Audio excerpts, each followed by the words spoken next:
Well, hello, Missouri. And from the other side of the state line, hello, Kansas.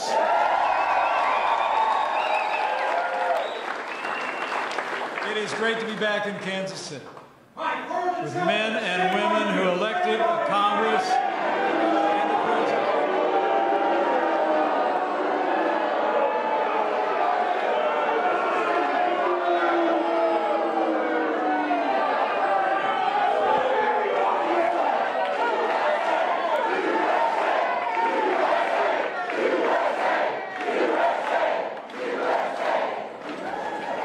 It really is great to be back. Great to be back in Kansas City, a city where the men and women elected to Congress and a president who enacted historic tax cuts that are putting America first. And putting America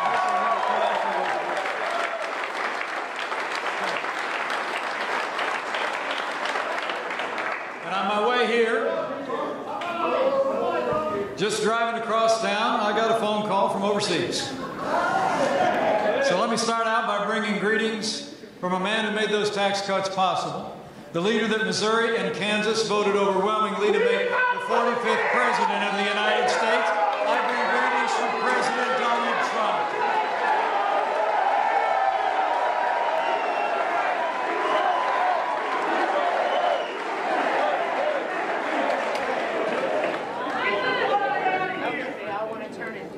You know, President Trump is a man of his word, and he's a man of action. And on Monday night, our president delivered once again on his promise to appoint judges who will faithfully interpret the Constitution of the United States of America. And he nominated Judge Brett Kavanaugh to become the next justice of the Supreme Court. It was truly historic. And I'll talk more about that in a moment. You know, it's great to be here with so many great American patriots to talk about the difference that this administration has been able to make with strong partners on Capitol Hill and with all of your support and your prayers. And let me start by thanking a few extraordinary leaders from both Missouri and Kansas who are here with us today. First and foremost, I want to thank the remarkable Attorney General of Missouri, Josh Hawley. Thank you for those kind words. Thank you for being such a great partner here in the Show Me State. We all just show me how much Missouri appreciates the integrity, the principle, and the vision of Josh Hawley. You're great, Attorney General.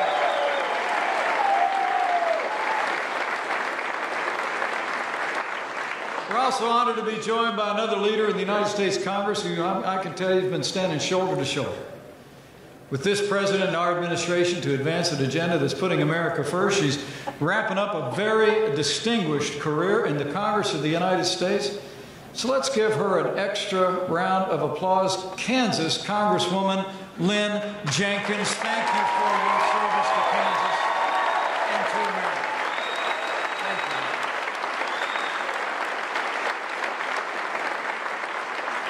A couple other leaders who I also heard are with us here today who hail from the other side of the state line. Secretary of State Chris Kobach and the 47th Governor of Kansas, Governor Jeff Conway. Thank you both. And finally, let me just say thanks to our host today, an organization that's been promoting the policies that are making a real difference in the lives of people across Missouri and Kansas and every other state in the country. How about a round of applause for America First Policies for bringing us all together today.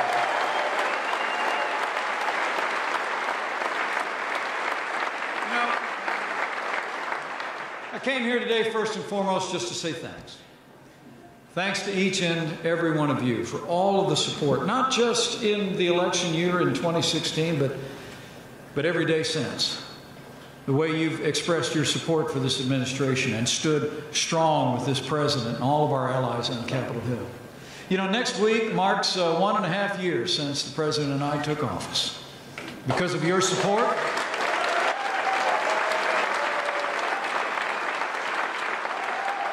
and the partnership of conservative leaders in the Congress of the United States, and because of the relentless leadership of President Donald Trump, I think there's only one way you can sum up the last year and a half. It's been a year and a half of action, a year and a half of results. It's been a year and a half of promises made and promises kept. And we're just getting started. Think about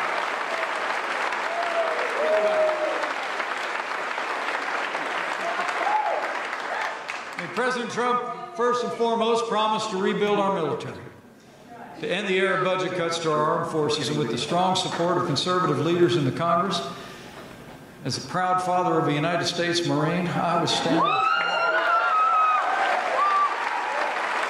President Trump just signed the largest increase in military spending since the days of Ronald Reagan. It's promises made and promises kept.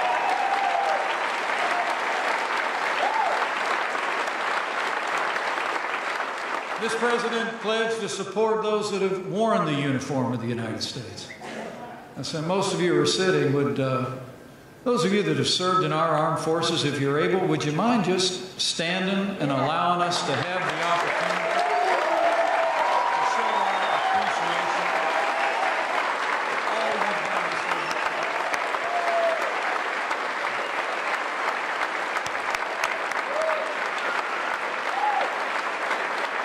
Thank you for your service.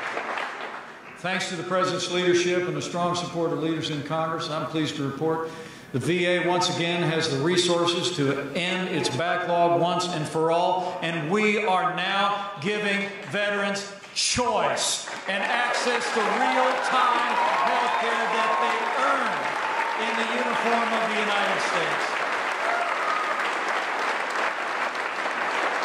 When it comes to security in the homeland, this president promised to stand with the men and women who serve on the thin blue line of law enforcement, and we have every day. I promise you. We're going to continue to give the men and women of law enforcement at every level the resources and the respect they deserve. And let me be clear on this point. The men and women of the United States Immigration and Customs Enforcement Agency are dedicated public servants who every day remove dangerous, illegal immigrants from our streets and rescue children who are exploited by human traffickers. I promise you, under this administration, we will never abolish ICE.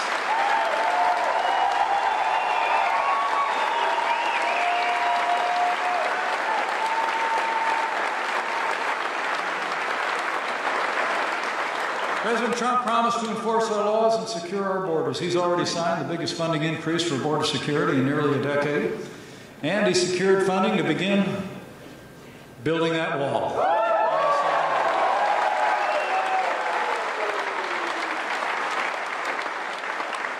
$1.6 billion, we've got it started, but when it comes to the wall, we're going to build it all. Don't you dare.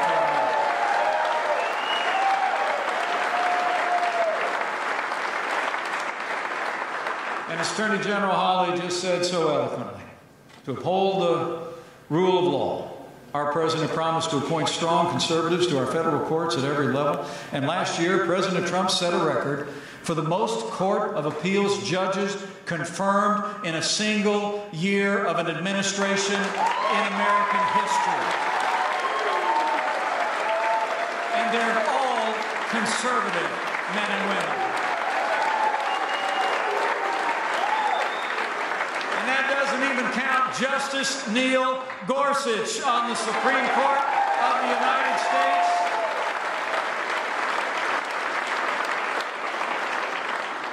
And we all saw that big announcement I mentioned before about Judge Brett Kavanaugh. You know, the president said it well. Judge Kavanaugh is a man of impeccable credentials, unsurpassed qualifications, and a proven commitment. In a record of more than 300 cases, Judge Kavanaugh on the District of Columbia Court of Appeals has a record of commitment to limited government, to federalism, to the Second Amendment, and to religious liberty. Judge Kavanaugh is a principled jurist who will interpret the Constitution as written and not legislate from the bench. Judge Brett Kavanaugh deserves the support of every member of the United States Senate.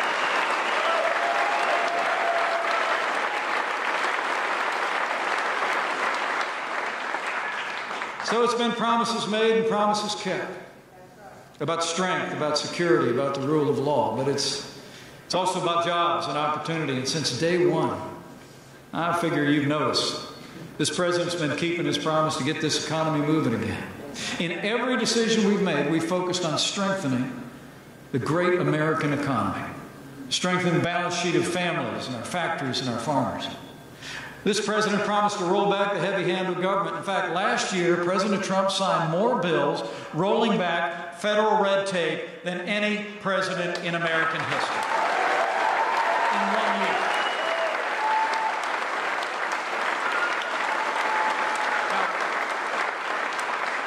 Some of you remember back on the campaign trail, the president said, look, we're going to repeal 2 federal regulations for every new federal rule put on the books. And I'm here to tell you we actually haven't done that. President Trump has actually repealed 22 federal regulations for every new federal rule on the book. We have freed up American free enterprise.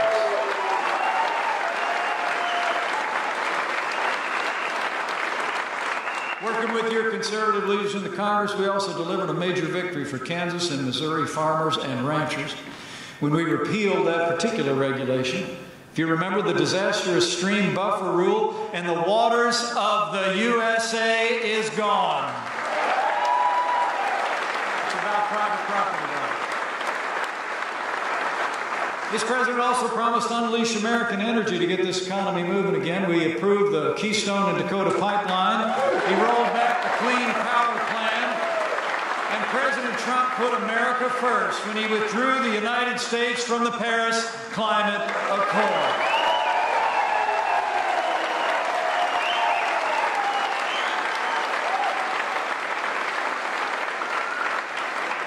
And this president's got a special place in his heart for America's farmers.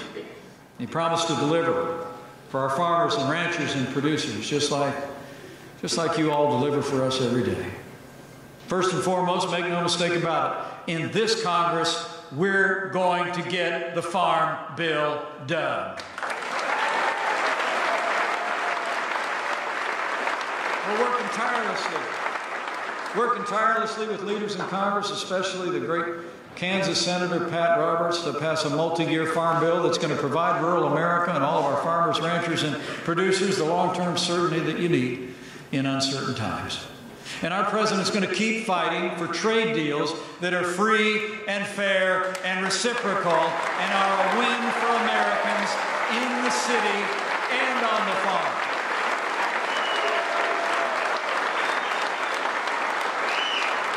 I want to tell my friends out here all across the heartland of America, we've taken decisive action to lower trade barriers for American agricultural exports already. Thanks to the president's leadership, we forged new deals to expand American rough rice exports to Colombia, to send American beef to Brazil. In fact, we're sending American beef to China for the first time in 13 years.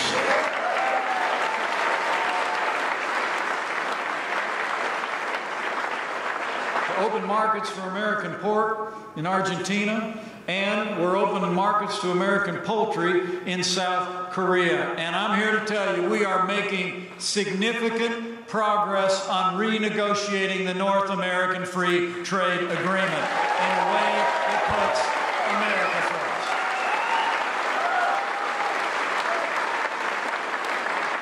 first. Under President Trump, we're standing up to countries that have for too long benefited by access to the American market without giving reciprocal access to their markets.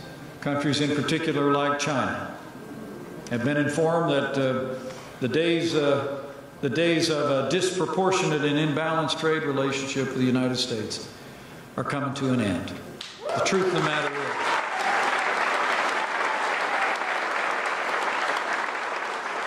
the President's taking a strong stand with China, with other trading partners around the world who've been, frankly, taking advantage of imbalanced trade deals and also our valuable technologies. As we saw the President make clear from Europe today, this administration will never stop fighting for access for American goods around the world, and we will always fight for American farmers to be able to export what we grow and raise around the planet. I don't know if you saw it. The President actually tweeted today from Brussels. He actually said he's over at a NATO meeting, you might have heard. But his words were, he said, "I'm always thinking about our farmers." And he was. The President said this morning, soybeans fell 50% from 2012 to our election. Farmers have been doing poorly for 15 years. He wrote, other countries' trade barriers and tariffs have been destroying their businesses. But as the President promised, we're going to open things up.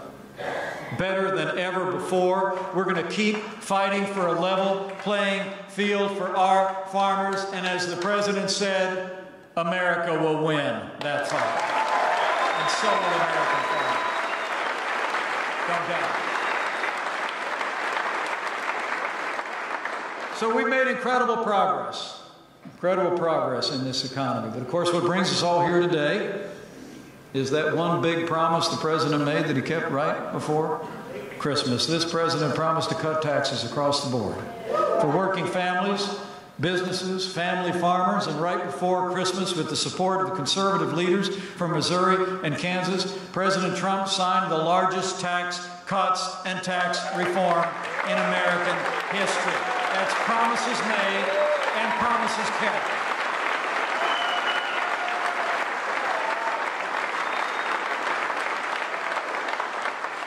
We cut taxes for working families. The typical family of four in Kansas and Missouri, we estimate, is going to save about $2,200 a year on your taxes.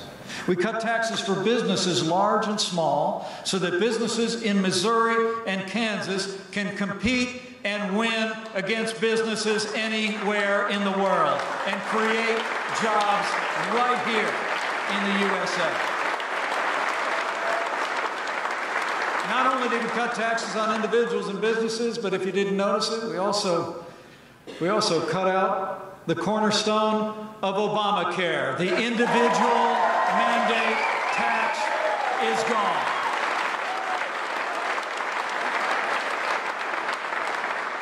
We also gave America's farmers historic tax relief, eliminating the death tax for nearly every American farmer so Missouri and Kansas families can stay on the farm and keep the farm in the family. In fact, and this doesn't get as much notice, but it's a big deal on the farm where you got the big input costs. Being in production agriculture, we made it easier for farmers across Missouri and Kansas to be able to create jobs and prosper by allowing them to immediately deduct 100% of the cost of new equipment so they can expand operations and grow their enterprise. When you add up all these tax cuts, a typical farm household in America is going to save about $4,000 on their taxes every year.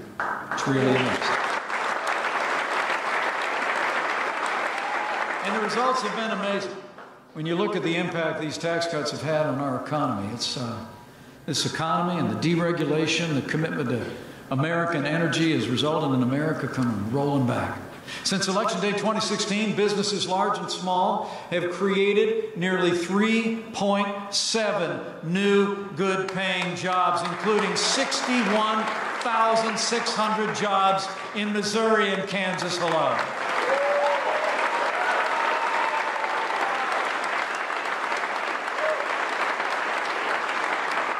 Since Inauguration Day, the unemployment rate in Kansas City has dropped by 20%.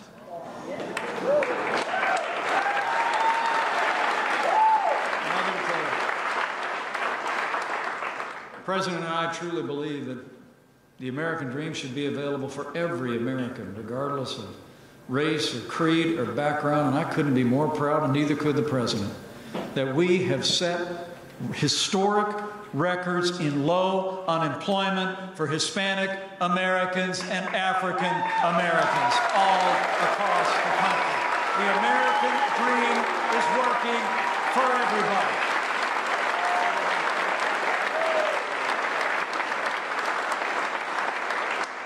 Today I was just told walking in that the number of Americans receiving unemployment benefits is actually at a 44-year low.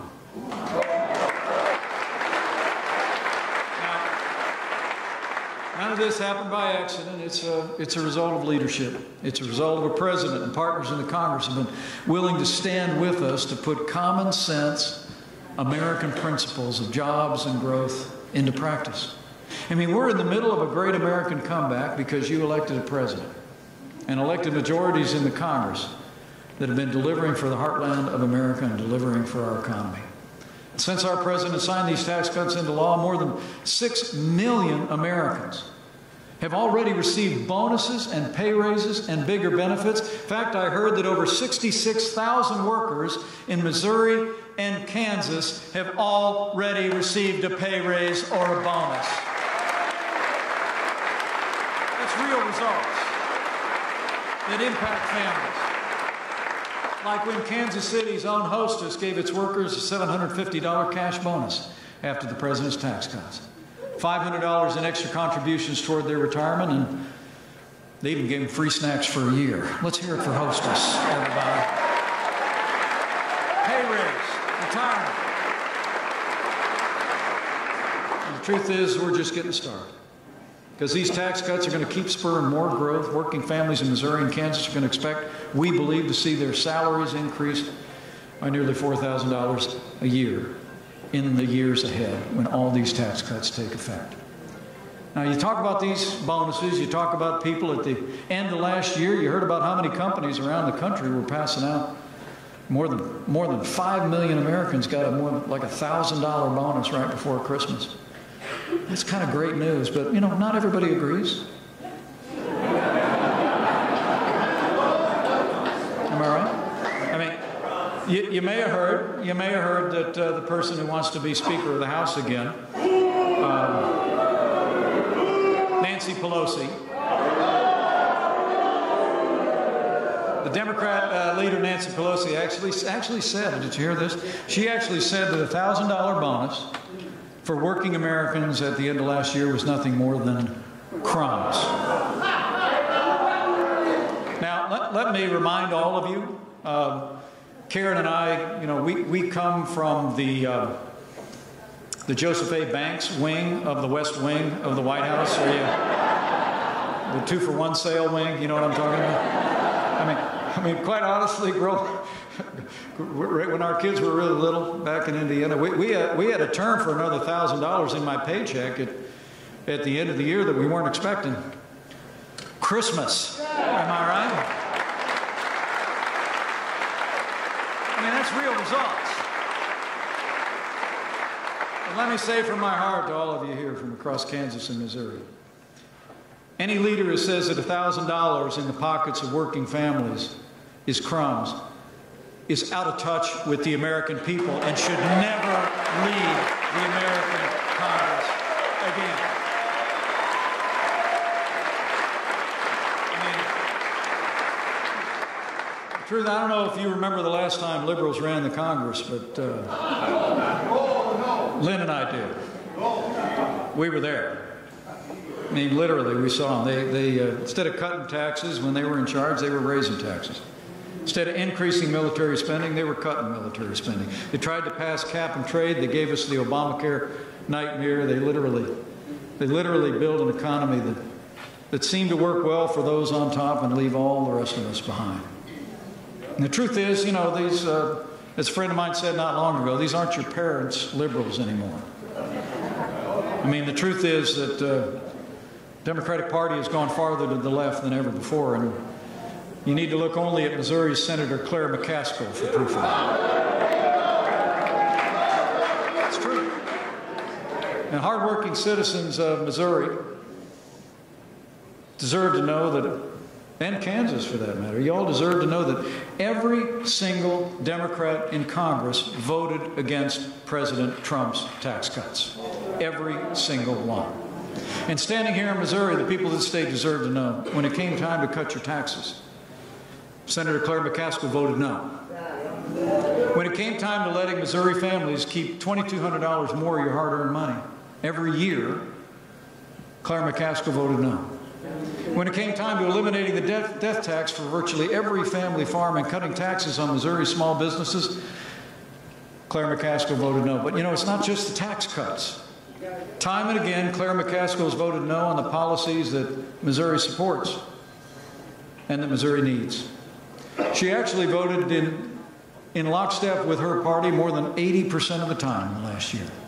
When the time came to repeal and replace Obamacare and to defund sanctuary cities, and even when the time came to empower Missouri to protect the unborn and defund Planned Parenthood, Claire McCaskill voted no every single time.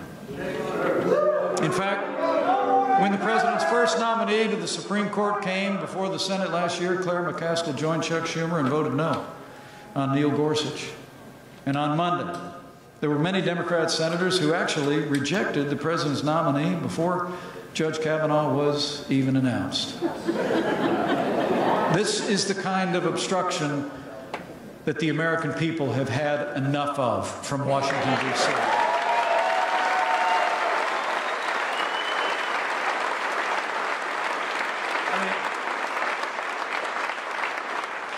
The truth is, the choice before Senator Claire McCaskill is whether she's going to stand with Chuck Schumer and her obstructionist party, or whether she's going to stand with the people of Missouri and support the most qualified and most deserving nominee to the Supreme Court in the country.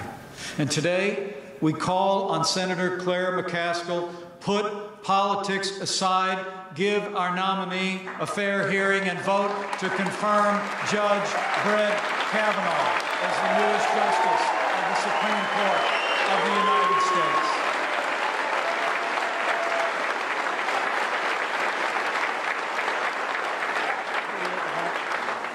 I don't know about the rest of you, but I think Missouri deserves better. Yeah.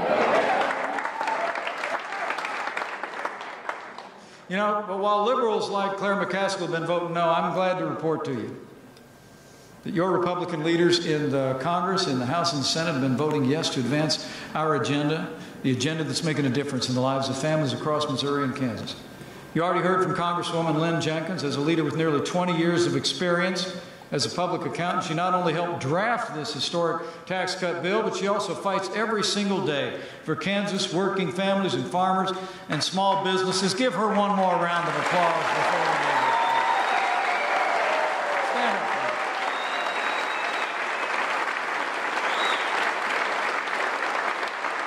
And I also want to tell you why he couldn't be here with us today. I want to thank a leader from the Kansas side of Kansas City, Congressman Kevin Yoder. He's a fifth-generation Kansan.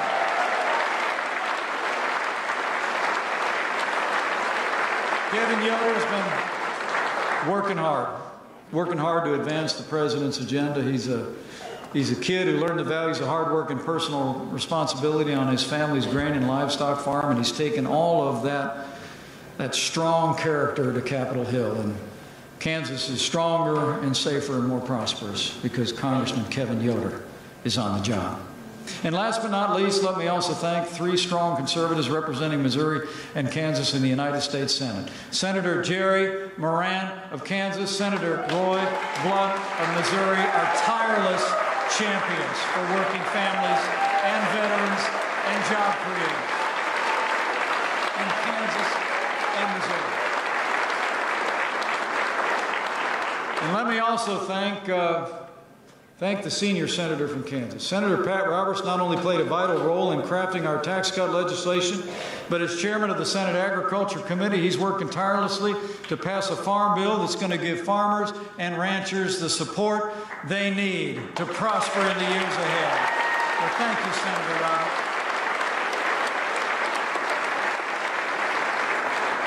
I don't know about the rest of you, but I think it's time that we gave these great senators helping Missouri and Kansas and Washington, D.C. a little bit more help. Yeah. I just know Missouri's going to send another strong conservative to Washington, D.C. this fall.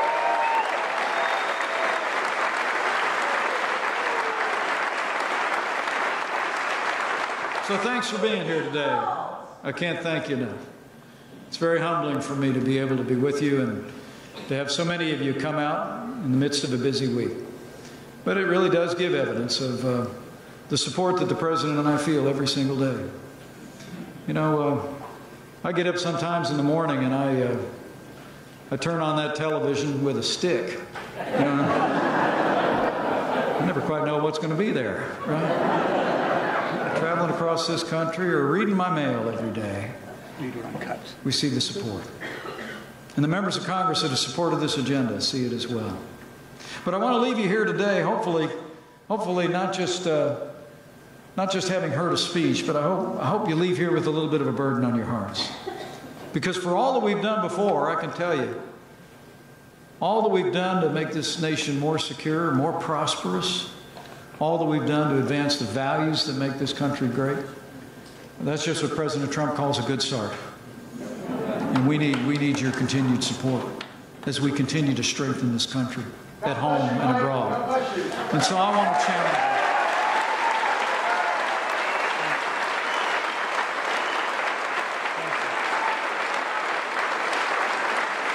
So I want to challenge you when you leave here today to let your voice be heard. Exercise all of your rights in this pivotal year, 2018. Go out and tell the story of renewal to your neighbors and friends in Missouri and Kansas. I mean, tell them what they don't hear on most of their major cable news stations every day. Tell them what we've been accomplishing as Americans and about the difference it's made. Because, you know, I'll always believe that all the TV shows, all the talking heads in the world, all the political advertisements are not to be compared to when someone who knows you and respects you hears from you about what's important to them and why you think it should be important in the days ahead. So I encourage you to get out there and talk to your friends, your neighbors, over a backyard fence, at your place of work or worship. Just go out and tell them. Tell them about the real difference that the leadership you've been supporting has been making. Tell them the real story of American renewal. I mean, tell them we cut their taxes just like we said we would.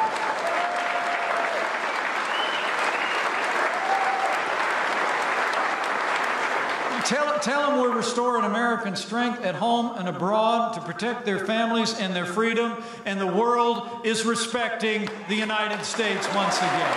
Let's go tell them. Because it's true. Tell them we're putting Washington back to work for them, not the other way around. And tell them the forgotten men and women of America are forgotten no more. Go out and tell them that, because it is the God's honest truth.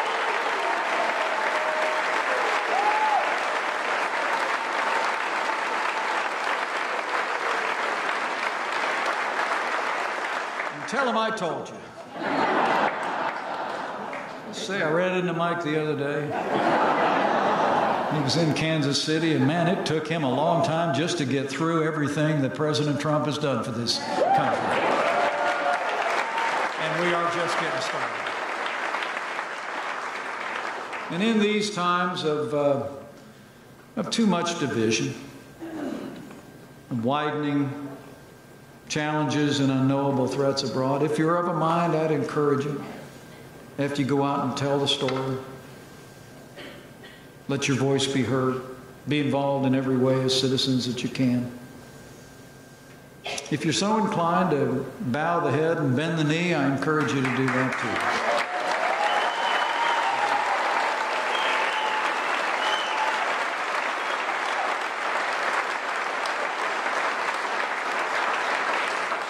too. And on this one, you know, I'm proud of the agenda we've been able to advance with the partners on Capitol Hill and strong supporters at the state level across Kansas and Missouri. But on this one, I'm not so much asking you to pray for an agenda or an outcome or a political party. You know, I rather like what President Lincoln said in a much more difficult time in the life and the history of this nation. He was asked once if he thought God was on the side of the Union Army. And our 16th president said, you know, I rather concern myself more with whether we're on God's side than whether God is on our side. So pray for America. Pray for all the people of America. And when you pray with confidence. Because I always believe that those ancient words inscribed millennia ago speak particularly to these divided times in which we live. That if his people, who are called by his name, will humble themselves and pray, he'll do like he's always done through the long and storied history of this great country. As the good book says, he'll hear from heaven and he'll heal this land, this one nation, under God, indivisible, with liberty and justice for all.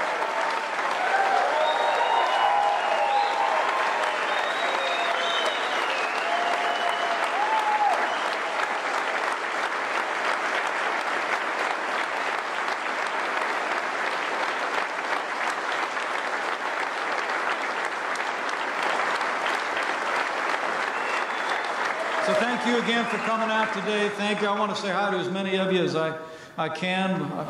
I got a plane to catch. But thank you for being here. I'm very humbled. It's the greatest honor of my life to serve as Vice President of the United States of America. I thank you for that honor. And I thank you for being here.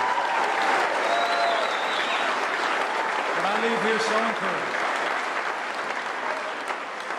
I leave here so encouraged that with the continued support of the hardworking men and women gathered here and all across Missouri and Kansas, with great conservative leaders representing these two great states in Washington, D.C., in the House and the Senate, with President Donald Trump in the White House, and with God's help, amen, I know we will make America prosperous again. We will make America safe again. And to borrow a phrase, we will make America great again. Thank you very much. God bless you, Missouri. God bless you, Kansas. And God bless America.